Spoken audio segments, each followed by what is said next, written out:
Good morning, everybody. Welcome to another Wellness Wednesday. And we like to go over things that are going to improve your health, improve your mind health, improve your body health, and improve your spiritual health. So that's what we talk about on Wednesday. So let's get right down to it. Last Wednesday, I introduced to you a book called The Plant Paradox. That's it right there, The Plant Paradox. Now, this book brings up and focuses on a subject most of you have never heard about. That's right, the subject of lectins. A little thirsty there. Lectins. What are lectins?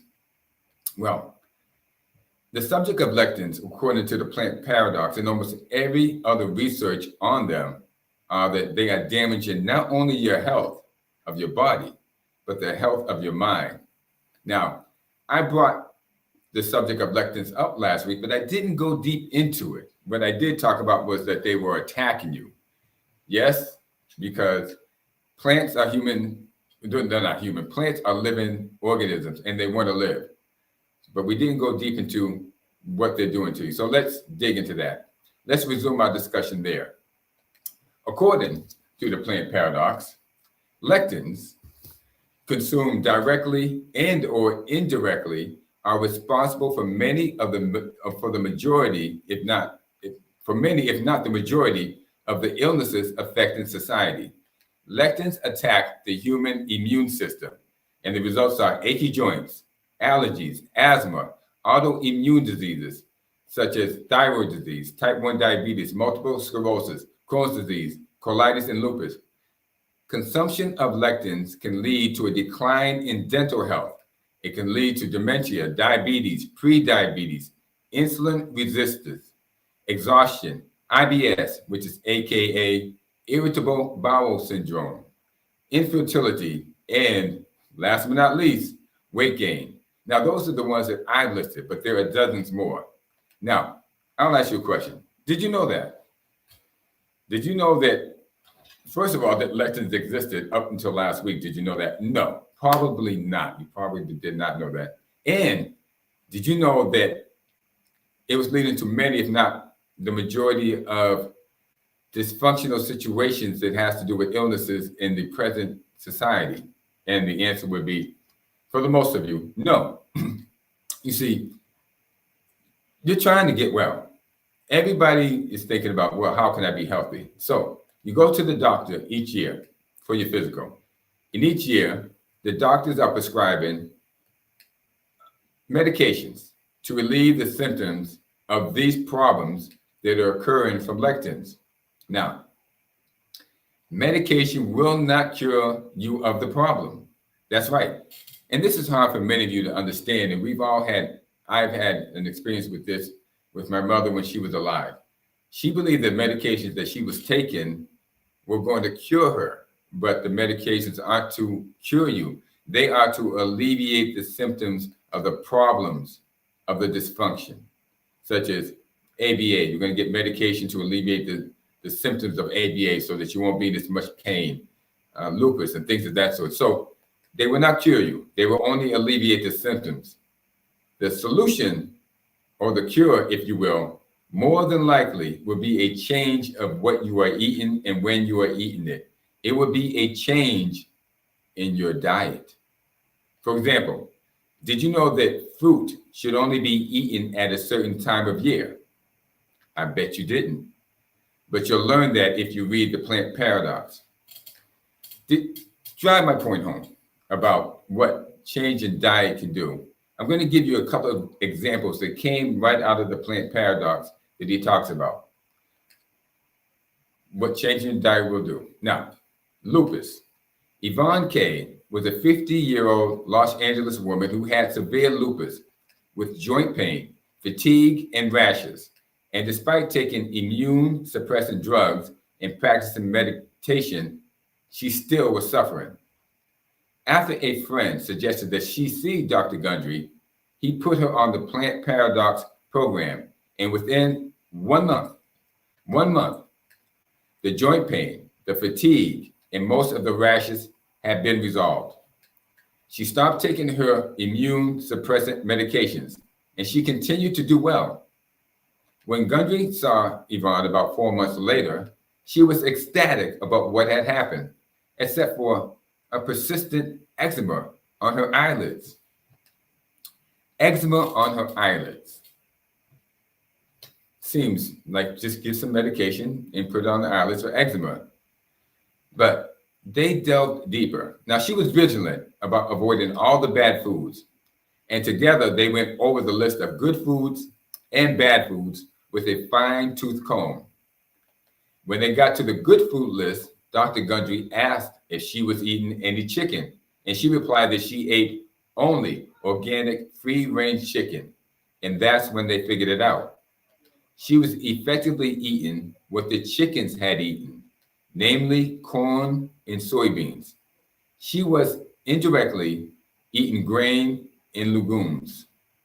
They immediately resolved to remove chicken from her diet, and sure enough, within 2 weeks, Yvonne's eczema had vanished. Now, you're saying, wow, just from changing your diet. Oh, yes. But how about with rheumatoid arthritis? There's a case of that. Allison M., a longtime sufferer of rheumatoid arthritis, came to Dr. Gundry for help. In her 50s, she had decided to spend the rest of her life on immune suppressant drugs, which might promote cancer, was too much to deal with. Instead, she wanted to stop taking the drugs. So when she came to him, they resolved to put her on the Plant Paradox program. She began to thrive, and her pain disappeared, and with it, all the inflammatory markers that came with it. So that was for rheumatoid arthritis by changing her diet. How about something else? How about diabetes and low testosterone? This is like something that a lot of Black men and white men have to deal with, and I'm sure Asian men, but I haven't had any of my Asian buddies that have reached the 50s or 60s like I have and my white friends have to tell me about this. But let's go on. Dr. Gundry, Clarence V. Now that name Clarence sounds familiar, but I bet they call him Clay. Okay. Cured himself of type 2 diabetes with Dr. Gundry's dietary changes. However, when Gundry later diagnosed him with celiac disease, he began eating gluten-free breads and cookies, which are, in essence, sugar bombs. And he, once again, became a rip-roaring diabetic. Once he understood what had happened, he stopped eating those products, and he was able to keep both diseases at bay. But his story doesn't end there. You see, Clarence's diabetes, when he had it, had resulted in very low testosterone levels. And during that time, he had assured his wife, who was 42 at the time, that he was infertile. So they no longer bothered with birth control. But when he cured himself of diabetes by cutting down on sugar and animal protein, burgers, steaks, chicken, fish, to an excess, his testosterone level rose, and lo and behold, his wife became pregnant. Now, this was not a pleasant surprise for a couple whose other children were headed off to college. Fortunately, they resolved it. And they are now happy with this addition to the family and Clarence's improved health.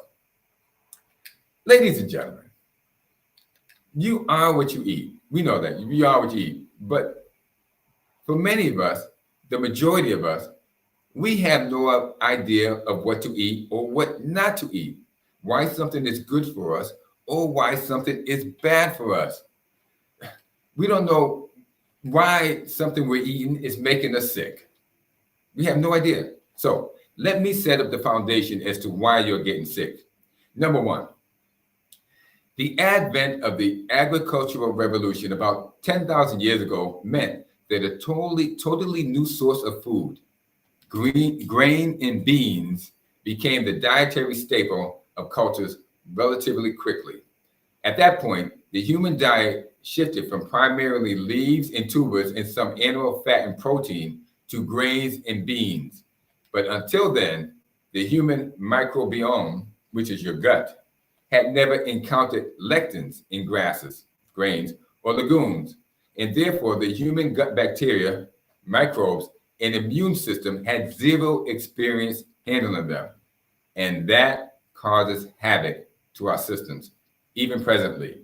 Number two, about 2,000 years ago, a spontaneous mutation in northern European cows caused them to make the protein casein A1 in their milk instead of the normal casein A2. During digestion, casein A1 is turned into a lectin-like protein called beta-casomorphin. This protein attaches to the pancreas's insulin-producing cells known as beta cells, which prompt an immune attack on the pancreas. People who consume milk or cheeses from these cows can get sick, and this is believed to be the primary cause of type 1 diabetes. Let me get a drink of water here as I continue, because I like to talk a lot. And I want to make sure it comes out correctly. Number three. Now, this is going to surprise you. Plants from the New World. That's right, plants from the New World. 5 centuries ago, the last major change in lectin exposure occurred when Europeans reached the Americas. These explorers brought back New World foods to their native countries. This exposed the rest of the world to a whole array of new lectins. They include the nightshade family, which are peppers, grains and pseudograins such as amaranth and quinoa, the squash family such as pumpkins, acorn squash and zucchini, chia, and certain other foods. All these foods, until then, no European, Asian, or African had ever seen, much less eaten. We come to a really big problem right now. Half of the foods that you have been told to eat for good health are actually New World foods, plants that most of mankind had no prior exposure to. This means your body, your gut bacteria, and your immune system are ill prepared to tolerate them. That's right. We don't know what's good for us, but now you know that eating New World foods are probably bad. And that's contributing to the list of ailments that I pointed out to you earlier. And number 4, which I think more of us are aware of, but we didn't know, okay? Contemporary innovations. In the last 5 decades, we experienced another elation of lectins, but this one through the consummation of processed foods and genetically modified organisms, GMOs, which include soybeans, corn, tomatoes, and rapeseed, canola. Our bodies have never encountered any of these lectins before. Moreover, with the introduction of a broad-based spectrum of antibiotics and other drugs and chemicals, we have totally destroyed the gut bacteria in our stomachs, colon, intestine that would have normally given us a chance to process these lectins and educate our immune system about them. So, there you have it, ladies and gentlemen. I try to make a summary of it, but there you have why we are eating foods that are bad for us, because we don't know. You are not only attacked from grains and vegetables that understandably do not want to be eaten. You are besieged by a medical industry that makes billions of dollars peddling drugs to you that alleviate the problem, but do not cure. But if you are like Allison, Clarence, or Yvonne, you can find that cure. You can get that cure. It is within you by changing your diet. And then you no longer need the medical complex. And there, bam, right there is the reason why the majority of you have never heard of this book, The Plant Paradox. Now, I see many persons my age, which means in their 60s, that look like they have one foot in the grave. They are already on medications. They will lead to even more medications. They look sick. They look depressed. And they are depressed because they are achy, tired, and overweight. They are disgusted and pained when they look at themselves in the mirror, leading them to drink to remember what life was like when their body felt and looked good, and then drink to forget what it looks and feels like now. Now, I'm here to tell you that all that can change. All that can change. Yes, since I've started the Plant Paradox, I feel very, very healthy. I can't say that I feel like I'm in my 20s because I can't quite remember, but I think I feel like I did in my 30s, late 30s and 40s. You, when you're in your 40s or 50s or 60s or 70s, can be medication free and loving it. You can get bigger, stronger, faster, and longer as you grow older. Okay, really, I just make that up. But there's no reason not to shoot for it. There's no reason not to get bigger, stronger, faster, and longer. Maybe you did not have that type of body that you wanted in your 20s and 30s, but you can go for it now that you know what to eat and what not to eat. Now, I don't have any scientific evidence to support that you can get bigger, stronger, faster, longer, but I say go for it. Good health is rewarding. You get a healthy lifestyle, and you have nothing to lose by trying. Let me show you. I'm going to try to hook this up so that you can see a thing of me on the other side of this. Now, just bear with me. There might be a little noise and a little echo. We've experienced some echo in the testing of this.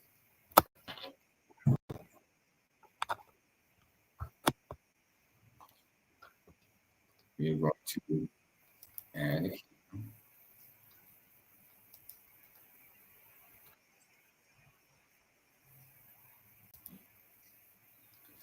Now just hold on. I'm going to walk over to the other side and I'm going to show you what I look like. Most of you generally never see me except sitting behind the desk. Let's show you something at 63.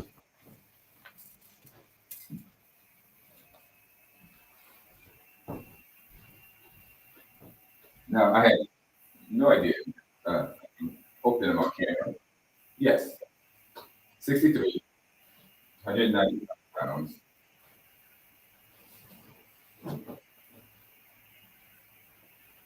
We have a stomach. We want to make the abs are really good. I'm going to take off the shirt to show you. But for right now, it's not a swimsuit. It's not a swimsuit model edition or anything like that. That'll come later. But what I'm trying to get across here is that you can't have the body you want, ladies and gentlemen. You can't. You can't. Okay? Medication may be holding you back. But I know definitely what's holding you back is what you eat and the things, because you don't know what's good for you and what's not. Now I'm going to go to the other side and kill this act.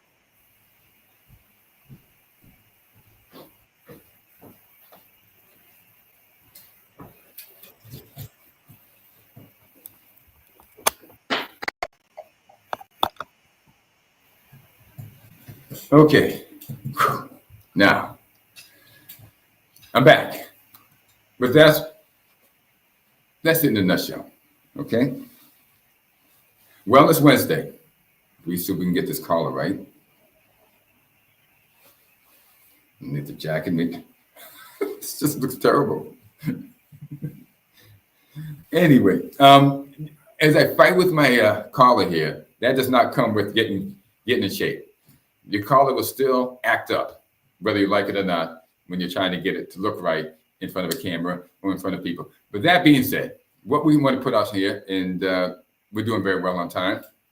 Wellness Wednesdays, the reason why we showed the Plant Paradox is because of what it can do for you. There are dozens more examples of people in this book of how it changes their life and their lifestyle, as it changed mine. So I want to impress upon all of you guys, white, black, Asian, Spanish, whatever you are. If you're in your 40s and 50s and you don't quite feel like you did in your 20s or 30s, you can change that. If you're in your 40s and 50s and 60s, 70s, and you never had the body that you actually wanted in your 20s and 30s, you can change that. You can do that by changing your diet. So I wish all of you a great day. Thank you very much for showing up, for being here, for appearing, because I'm here, and I want to pass this on to you so that we can be healthy as we go forward, so that I can see all of you hanging in Florida and being able to run a mile or 2 miles, but just being able to do the things you want. Okay, it's the most important thing. So with that, I say, see you later. Have a good day. Keep it going. Get bigger, stronger, faster, longer as you get older. It can be done. Enjoy yourselves. Clay Moss for the Amazing Grace Sports Network on a Wellness Wednesday. Like, subscribe, and comment. Comment. Ask some questions. Don't be afraid. Ask some questions. I want to hear something. Get some dialogue going. Get it out there. You won't stop moving until you create a dialogue in anything in life. So let's start going. See you guys later. See you tomorrow on NBA Thursday. NBA Thursday tomorrow. Definitely be there. Ciao.